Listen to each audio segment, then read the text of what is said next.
সমাবেশকে যারা সফল করেছেন তাদেরকে আমি আন্তরিক কৃতজ্ঞতা জানাচ্ছি। শ্রদ্ধেয় নেতৃবৃন্দ, আমাদের নেতা, আমাদের ভারপ্রাপ্ত চেয়ারম্যান তারেক রহমানের নেতৃত্বে এই দেশে স্বৈরাচার ফ্যাসিস্ট হাসিনার বিরুদ্ধে আন্দোলন করে এই দেশ থেকে আমরা তাকে বিতরণ করেছি।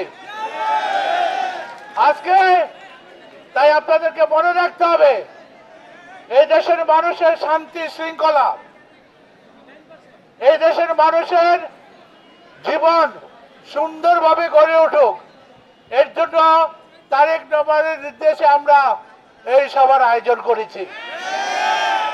আমরা দেশনেত্রী বেগম খালেদা জিয়ার জন্য দোয়া করে যাতে সুস্থ এসে আগামী দিনে দেশের দায়িত্ব পালন করতে পারে।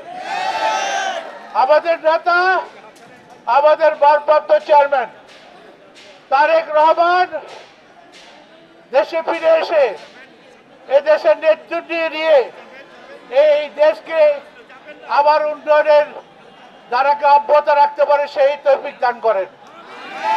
আমরা সবাই ঐক্যবদ্ধ থেকে তারেক রহমানের নেতৃত্বে দুর্বার আন্দোলনের মাধ্যমে আগামী নির্বাচনে ইনশাল্লাহ আমরা বাংলাদেশ জাতীয়তাবাদী দলের আমরা ভোট দিয়ে জয়যুক্ত করে আগামী দিনে সরকার গঠন করবো ইনশাল্লাহ।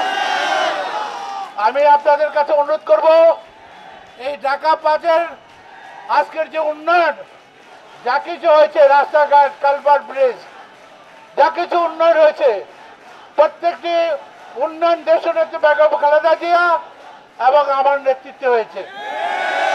কাজে আজকে সবাই ঐক্যবদ্ধভাবে তারেক রহমানের নেতৃত্বে দুর্বার আন্দোলনের মাধ্যমে আবার ইনশাল্লাহ আমরা সরকার গঠন করব।